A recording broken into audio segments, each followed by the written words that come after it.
A warm welcome to those attending today's licensing subcommittee. My name is Councillor Darren Davies and I'm chairing this meeting. Details of the business to be considered today are shown on the agenda. We're not expecting a fire drill, but if the alarms do sound, please follow officers to the nearest exit and out of the building. Mobile devices, for those of you in the room, please switch them off.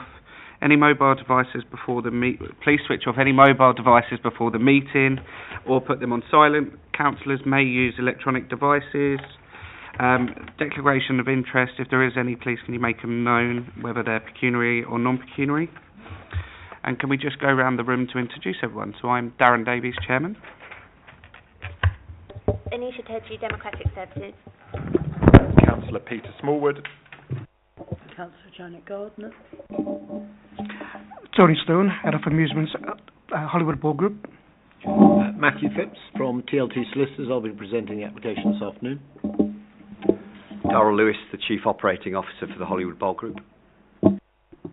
Jeannie Mukherjee, Licensing Service. Good afternoon, I'm Chantal McLeod. I'm Legal Officer for today's meeting. Okay, so have we got any apologies for absence? No apologies, Chair. Okay, any declarations of interest? No. To confirm, all items are in Part 1 and will be considered in public. That's fine. Have we had any matters notified as urgent? None. None. Okay, so the application we're discussing today is for a premises gaming machine permit of Hollywood Bowl and Putt Stars Unit 220, the Chimes, Upper Mall, Uxbridge, UB81QJ. Okay, so can we have the officers, please? Thank you, Chair, and good afternoon to all of you.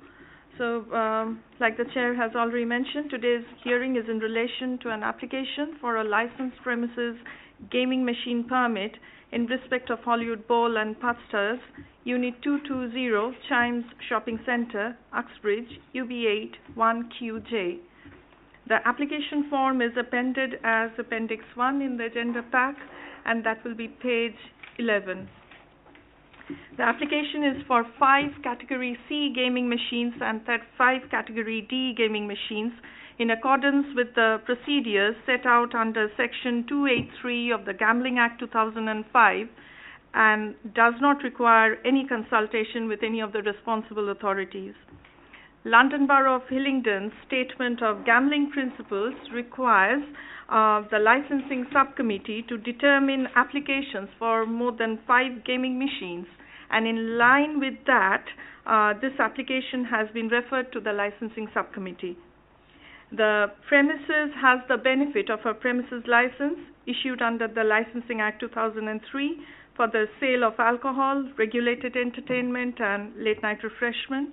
The plan for the premises and the premises license are appended as Appendices 2 and 3. Appendix 2 is on page 19 and Appendix 3 was circulated later on.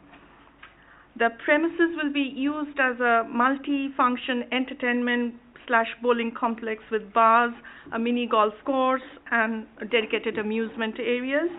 Permit holders are required to comply with the Gambling Commission's Code of Practice for Gaming Machine Permit, which is appended as Appendix 4, and that's on page 21. The applicant too has submitted additional documents in relation to the history of the company, the brands they hold, the locations where they're situated, the different machines available at their premises with explanatory diagrams, their various operational policies and procedures, a separate schedule of proposed opening hours and schedule of conditions, along with an overview of the age verification software to help operators restrict and protect children from playing gaming machines, all of which have already been circulated to you for your reference. This concludes my introduction. I would now invite the subcommittee to determine the application. Thank you. Thank you. Do we have any questions at this time, guys? No. Okay, so can we go over to the applicant/license holder? Thank you very much. Thank you very much. So, as you will have seen from the report, the application is relatively self-contained, and we've provided, I hope not too much material for you to consider before the application. But what I would like to do is just make some opening comments, and then I'm going to canter you through. I'm not going to be reading it out, but I'll just canter you through your supplementary bundle, if I can call it that, which is my submissions, and then explain what the various attachments are. I appreciate you'll have had time to consider the materials anyway, but I'll just try and pick out a few key points. If you feel I'm going too fast, shut me down and I will happily slow down, but I respectfully don't know many licensing committee chairs who ask me to slow down. They normally ask me to hurry up. So this is an application by Hollywood Bowl, who operate nationally throughout the country, whole of the country, on what one would fairly describe an identical template to what's proposed here. We are not in Uxbridge. We want to be, bluntly, and we have identified Uxbridge, and I think it's fair to say, and Reading, as towns where the demographic of those who come into town and on the high street is in accordance with our operations everywhere else. Refreshingly, the premises will be very well known to you because it's Debenhams, and it's effectively over the road.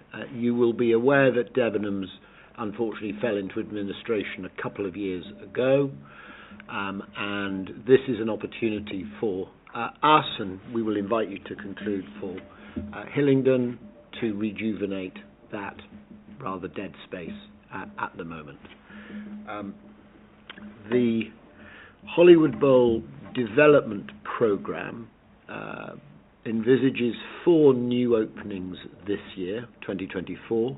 This would not be one of them. We're obviously at an early stage in the context of licensing. There's a lot of work to be done by the landlord. Our fit-out protocols are normally 22 to 26 weeks, so about 6 months. So that it's clear and fairly understood, 2025 would be the likely opening date for this if you're minded to grant us the licence.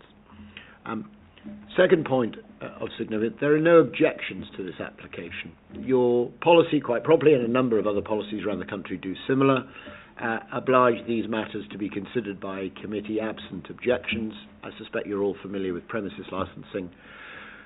Absent an objection, we're under delegated authority, but obviously that is not the proposition here. And the application is for what's called 5 Category C machines, which are fruit machines in what one would think of, I would say, probably unscientifically, and Tony will no doubt correct me as he is master of the detail, but the sort of machines you'd expect to see in a pub. And then there are proposed to be 35 Category D machines, which are things like penny full machines, where you put 2p or 10p in, and the pusher pushes some money over the lip, or cranes, where you pay an amount and you try and grab a cuddly toy or similar. The reason it's 35 is not because there are 35 machines. In a penny fulls machine, as an example, and let's say it was about this width, and then there would be the same on the other side, that's 8, because we categorise within our applications the player position as being and meriting your consent. So this is not a premises that will be awash with gaming machines, but there will be gaming machines. Usually we would have 2 penny falls machines. That's 16 of our 35 allocation, if you're minded to grant it straight away. And the cranes machines, where effectively you have a large open glass box with, let's say, cuddly toys, that would usually be 4 places, therefore 4 machines straight away, because you have 1 north, 1 south, 1 east, 1 west. In the context then of the report, there's some observations about the guidance and indeed your own policy. Key points really, I think, is first of all, it is important for you to be satisfied that the licensing objectives insofar as the gaming elements are concerned are to be satisfied if we operate the business. You were made aware earlier, and it's been included, I think, as Annex 3 within the papers, that we were given a premises licence which is the alcohol, predominantly the alcohol late night refreshment elements. But in terms of prevention of crime and disorder, obviously that's a feature of premises licensing, as is the protection of children from harm, which are key considerations within gambling legislation, and that it is done in an open and transparent manner, which I hope is at least in part corroborated by the fact that we apply for 8 machines for the penny falls machines when in fact it's only technically 1 machine. The materials that I'll come to in a minute set out in fairly significant order the responsibilities that we attend to in respect of children, positioning of machines, removal of ATM machines from being in the immediate vicinity, the sort of things that your policy touches on, which in and of itself is a fair reflection of the guidance documents that the Gambling Commission produce. And that is touched on in your paragraphs 310, 311, 312 of your report. To put a little meat on those broad bones, and forgive me, I don't have a page number for you, and I'm sorry, but we did produce a little submissions document, which was effectively an email to Anisha that's been produced. I'm sorry, I don't know the page number. For those of you who are on a screen, it may just be helpful to have the page number. That was sent on the 28th of February. Thank you. Well, thank you very much. If I may, that's the document that I thought I would just take you through. So a little introduction to the business, touching on some of the points that I've covered. A little bit about the applicant, who we are and where we are and what we do. And to repeat the point, nothing out of kilter with this application than any one of our other 60 centres. We have, and I'll come to the annexes in due course, but to take you through the annexes, we have a gaming machine code of practice that is ours. We have a gaming age verification policy. We have a gaming machine audit process so that we ensure that we remain compliant, not just that we are initially first compliant. We have some photographs of the machines, just to give you a flavour. We have a screen grab of some of the notice materials that are produced on the machines, and some detail about our underage notices at Annex 7. We have, and this is true for the estate, we have some pride in operating with what could fairly be described as the most modern and up-to-date machines in the estate. And one new development that we are rolling out through the estate, and of course we're a year or more off opening, so it will be only improved rather than regressed from here, is that the machines, the Category C machines, which have the age restriction, now have facial recognition procedures in the machines. They effectively look at you and oblige you to produce materials and information so that we can be satisfied that you're 18 before you even get to utilise the machine. That is not, however, something that then allows us to take our foot off the gas. It's in addition to, rather than in avoidance of, the fact that we have people on the floor at all times, everybody is trained, everybody understands the significance of ensuring that the Category C machines are operated correctly, as well as the Category D machines. There's a little bit then, bottom of page 2 of the submissions, just to explain what it will be. The machines element, both these machines and indeed any other machines that don't require licensing, is an ancillary part of this business. This is a bowling premises with 22 bowling lanes, and that's set out on the plan that I'll come to at the end. In addition here, the space allows us to have an adjunct to the bowling offer, and that's that we'll have a little mini golf course as well, which is something that we've developed in 4 of our sites and something that we look at as the space allows. Sometimes it does allow it, sometimes it doesn't allow it. CCTV throughout. There's a comprehensive operating schedule attached to the premises licence. Very helpfully, the premises licence has since been produced since I produced this. I think you've all got a copy of it. I can take you through the conditions, but I would tell you that it's a fairly decent operating schedule. It touches on all of the licensing objectives. It's the sort of thing that you would expect to see for premises of this sort. And it's fair to say it's been finessed and improved over the years as we've grown and developed as a business. There are some conclusions here. I really would be just repeating myself if I take you through the conclusions of the points I've just made.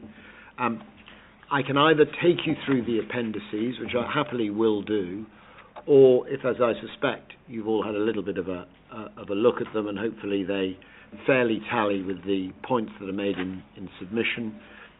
The overarching observation I'd make about them is that what they disclose ultimately is that this is a responsible, proper business taking its responsibilities seriously.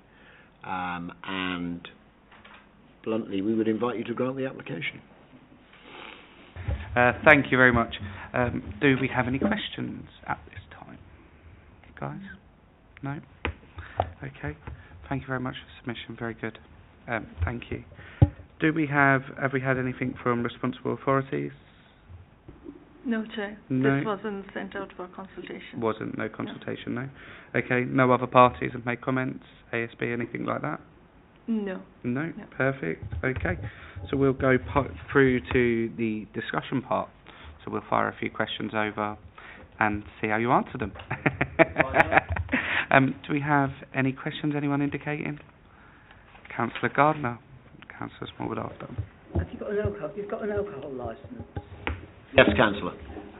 Where is? I've got the drawing. Yeah. Where is the bar? Effectively, let me see which way are you holding it. Forgive me a second. Right way round. The right way around. It's effectively in the middle. Sorry, I'm not sure if I'm now holding it upside down or not, but it's just marked up bar in the middle, effectively opposite the. Apologies, it was so small. I thought it no, was a bar. You don't have to apologise. I've struggled with it myself. Councillor Small. Thank you. Who here is going to be responsible for the premises in charge to look after it? The three of you. I think the right answer, sir, is both none of us and both Darryl and Tony. And what I mean by that is that because we're more than a year out from the opening of the premises, general manager's not been appointed, team hasn't been recruited, and so forth. But Tony, as a person with responsibility for amusements throughout the estate, will be responsible. We have a field-based operations team who also visit, inspect, undertake dialogue and discussion with managers. But ultimately, in sparing his blushes, Darryl as Chief Operating Officer, I suspect it's fair to say the buck stops with Darryl. Absolutely. No, fine. Thank you, Chair. Thank you. I have one question. So I see you're going to use Blueprint gaming machines. That's an amazing piece of kit. I know quite a lot about them. Is that just because you guys are tendered into that contract, or will you be remaining with Blueprint? If so, have you got a long lease with their equipment? So, good question, and yes, very good cabinet indeed. Blueprint is probably about 50% in our estate. Our contract with our suppliers gets renewed every 4 years. We are actually only 1 year in. We also use Inspired machines as well, and we also use Reflex machines. All of those machines at present have the facility to have age verification, as Matthew spoke about. But to answer your question directly, yes, we will continue with Blueprint. Okay, brilliant. My second question on that is, say there was a technical fault with the age verification, what is your backup plan? So, as Matthew indicated, the age verification technology is to work alongside our team training. Every team member that works in our business completes an online training for gambling and how to recognise underage training. We have signage on the machines as well. All our machines are digital. Therefore, it gives a rolling message in terms of underage. So the age verification is tested on a daily basis by all of our team members. Should a fault occur, it will be logged immediately, and there's a 3-hour service call with our supplier that will come across and repair it. If it's at that point, it will be switched off until the engineer arrives. Okay, Councillor Small, do you want to come in? Yeah, thank you. 2 points, and actually leading on something you said, the second one. Can you tell me a little bit more about the training that you offer to the people that are going to be running it? You know, there's a difference between someone filling on an online course and feeling that's part of them ticking a box, and I don't want to be cynical, but, you know, lots of people that's what they sometimes see it as. And then the second one was, I was interested to see how you test it. So you'd have to test it with somebody that potentially looked under 18 or under 25, so wonder if you didn't hire somebody that... I'm not saying you're going to hire a load of old people, but if you did hire a load of old people, you'd have a bit of problem testing it. Can I take the second part? We effectively externalise that so that it's not done by us. Is the simple... Serve Legal are one of the best-known businesses who do this. They do this for alcohol, they do this for gaming machines. Actually, they do it for tobacco as well, increasingly, I think. And so they covertly do inspections and report that. And that's every day, as you just said? No, forgive me. No, it's not done every day. It's done regularly, not every day. The testing of the machine is just to ensure that the equipment works. What Matthew's talking about, we've actually contracted Serve Legal, where we have randomly 15 centres tested on a regular basis in a month. Those numbers change randomly. And what we do half yearly is that we will test every single centre. So actually the next test for all our centres being tested will be in July. We also do internal audits. So myself, my team, the regional support managers throughout the country will also do a quarterly check to make sure signage, team training, equipment is all up to speed and as it should be. So and again, there's logs for that as well. So the audit, just for what it's worth, is Appendix 4 in the document. It's a sample of the things we check. And a bit more around the training and how you train your managers and the people that are going to run the venue? Yeah, so we run what we call a Gameskeeper Academy. All our centre managers go through a training with myself and my team in terms of the age verification, what to expect, how do we deal with it, and that cascades down to each team. No one is allowed to physically work on our shop floor until the training is completed. There's a test at the end of it as well. So whilst it may be an online training, there's a lot of videos that's included in it as well. And in order for someone to be allowed to work in the premises, you need to score over 95%. The training as well gets refreshed every 12 months. So even if you're working in our business for 5 years, you will be refreshing that training and taking that test over and over every 12 months. If I can just add to that. Sorry to interrupt you, I think you might need to turn your mic on. I've got this one. Yeah, thank you.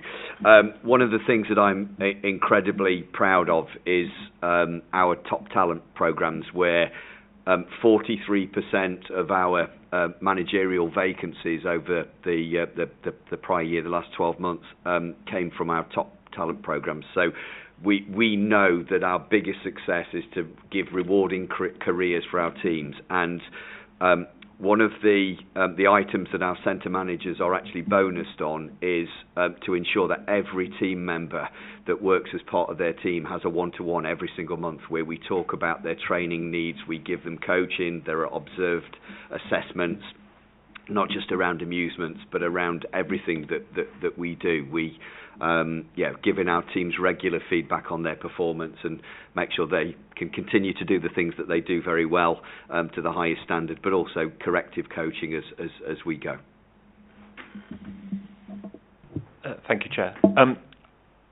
Obviously, government legislation changed to allow a top pay up to top bet of £2, which obviously was put in place to stop people who have gambling habits or try and slow them down a little bit. Do you have any policies in place for flagging if somebody is in there using the machine regularly, potentially, averting a risk to themselves by, potentially putting money into the machine because they have a habit and unable to stop themselves? Is there any work that you do? I know you can't make people do things, but is there any work that you do to sort of flag that and potentially support people?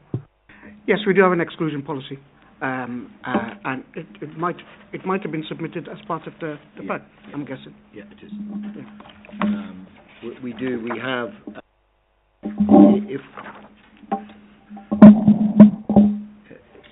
It's the second appendix, but is our machine code of practice, which sets out what our standards are, and the back page of that is the exclusions element and the self-exclusion with which I suspect, Councillor, you're familiar, because it's a thing that betting shops and so forth have long done.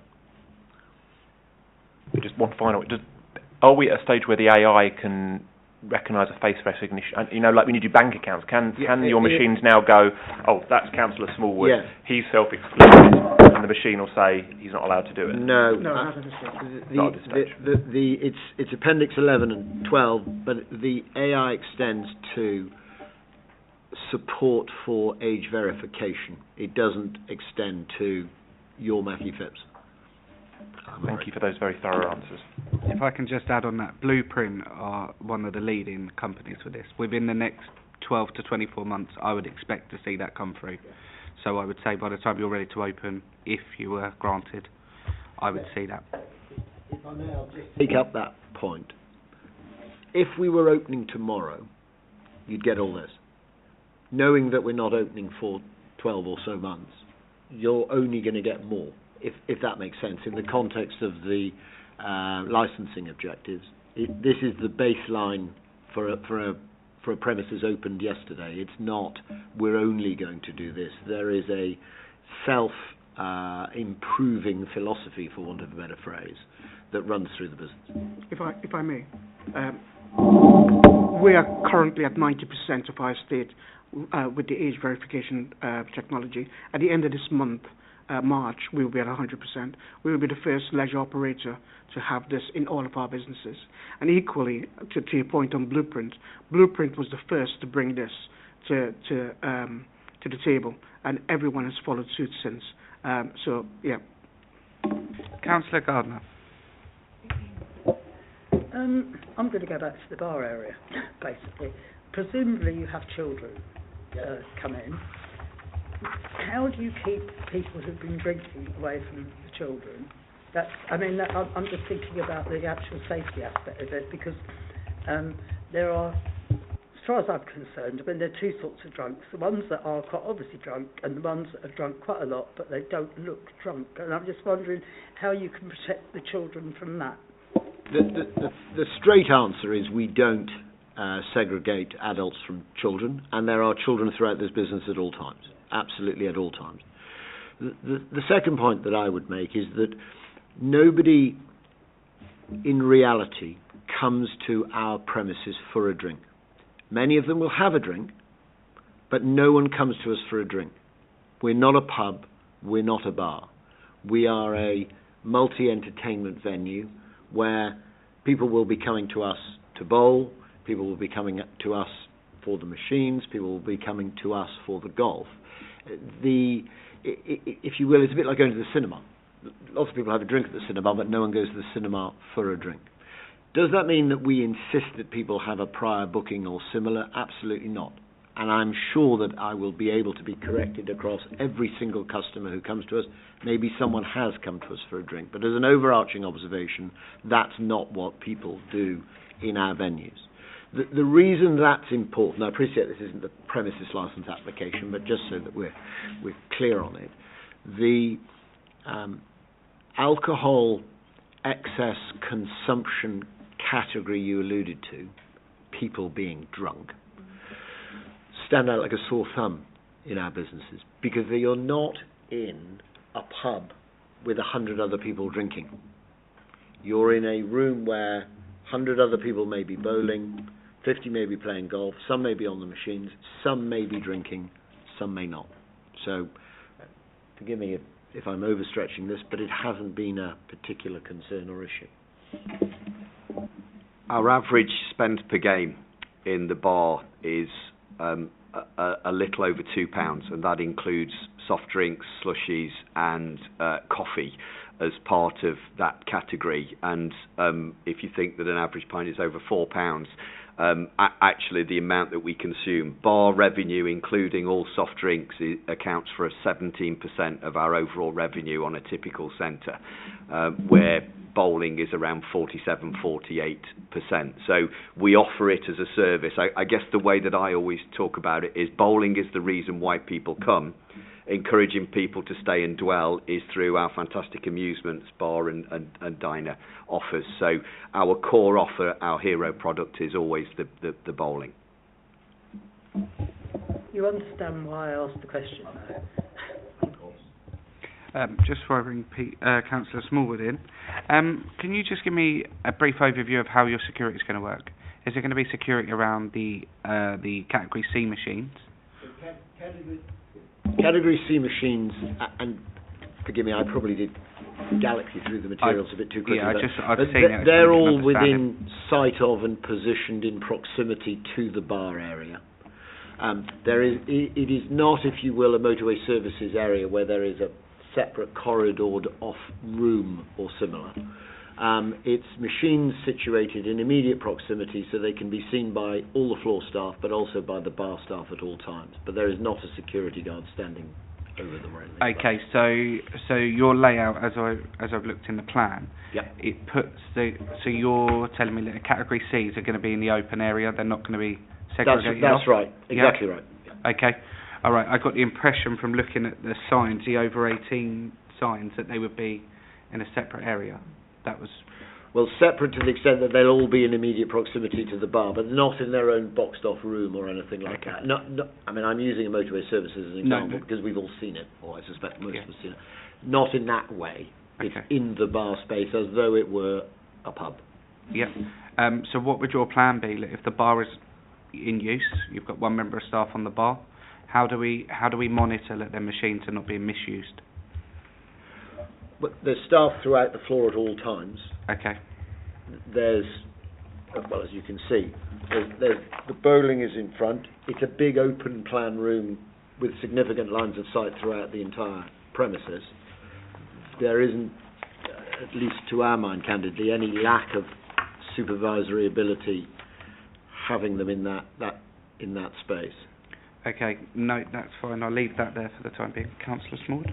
Yeah, just wondered around a lot of timings of when bowling's going to happen and bars are open. Are you intending, using now that you can, to switch them off at a certain time? When it gets to 1 o'clock in the morning or it gets to 12:30 midnight? No, the business is open. When the business finishes, they stop. But when the business is open, they're open. And what happens with somebody that's still playing? They've started with 5 minutes to go. They're doing quite well. You let them finish, or tough luck, I think, is the 2-word. It's not the word that the people in hospitality tend to like. It's a bit of a solicitor's word, but tough luck, the machines are. It's a solicitor's word, not a licensing one. Yeah. Thank you. One final question from me. The blueprint machines, are they going to be ticket payable or are they going to be coin payable? Coin payable, yeah. Okay, perfect. I think that is all from me. Councillor Smallwood, Councillor Gardner? No? Okay, so I now invite you for closing remarks. I can't help myself, sir. I've been doing it for too long not to take advantage. But I'm going to be brief on this one. And unless there are any particular areas of concern, this is a good application. And the reason that I can say that with some confidence is that this follows a tried and tested template that the country is embracing. And we would invite to the conclusion that having us in proximity to you is only a good thing. And I say good thing not in a silly way, but in the context of the licensing objectives being delivered to a standard that you would expect to see. And the grant of a premises licence corroborates that. After all, it was your own authority who granted us the premises licence. Policy and guidance is all fairly reflected in all of our protocols and procedures, and obviously we've had some questions today. I'm hoping that all of the answers to the questions have given you greater confidence, not undermine anything I've said. So I invite you to grant it. Okay, thank you for that. We'll take that on board. Has anyone else got anything they'd like to raise?